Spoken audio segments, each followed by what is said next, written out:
স্বাধীনতা পাইনি আমি সেই স্বাধীনতা, স্বাধীনতা চাইনি আমি এই স্বাধীনতা, স্বাধীনতা পাইনি আমি সেই স্বাধীনতা। যাহা চেয়েছি তাহা পাইনি আমি, পেয়েছি যাহা চাইনি, যাহা চেয়েছি তাহা পাইনি আমি, পেয়েছি যাহা চাইনি। তাই তো আমি বিদ্রোহী আর কথাগুলো বেআইনি, স্বাধীনতা চাইনি আমি এই স্বাধীনতা, স্বাধীনতা পাইনি আমি সেই স্বাধীনতা।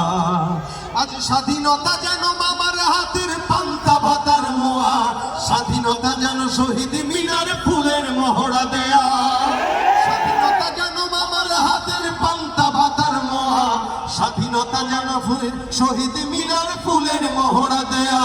এদিকে শহীদ মা জননী ব্যথায় কাতর বুকে, জীর্ণ শীর্ণ নিঃস্ব হয়ে মরছে ধুকে ধুকে। ওই শহীদ মায়ের করুণ কান্না দেখিতে আমি চাইনি, ওই শহীদ মায়ের হাহাকার আমি দেখিতে কবু চাইনি।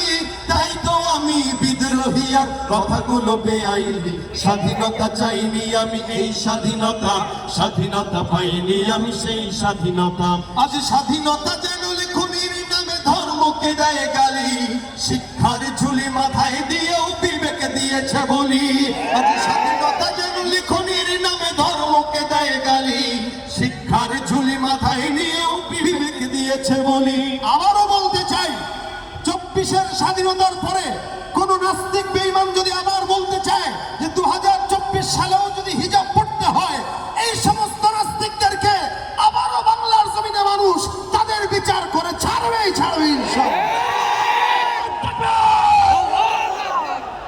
আজ স্বাধীনতা যেন লেখনির নামে ধর্মকে দেয় গালি, শিক্ষার ঝুলি মাথায় নিয়েও বিবেক দিয়েছে বলি। ইচ্ছে মতো আবল তাবল বকিছে ধর্মদ্রোহী, যাহা ইচ্ছে বলবে তাহা স্বাধীনতা এত নহি।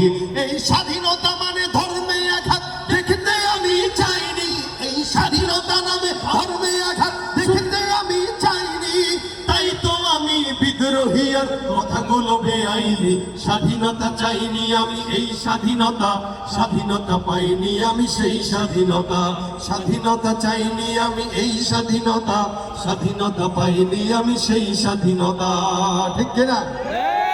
2024-এ বাংলার সমস্ত জনগণ মিলে যেভাবে এদের স্বাধীন করার জন্য একসঙ্গে লড়েছে, আমি বলতে চাই 5 মে শাপলা চত্বরে বাংলার আপামর তৌহিদি এই ছাত্র ভাইয়েরা যখন উপস্থিত হয়েছিল, ওই সময় যদি বাংলার সব মানুষ একত্রিত হতো, 11 বছর স্বৈরাচারীর দখলে বাংলাদেশ থাকতো না, থাকতো না। একে একে শেষ করেছি, সবার দেখা হইল শেষ।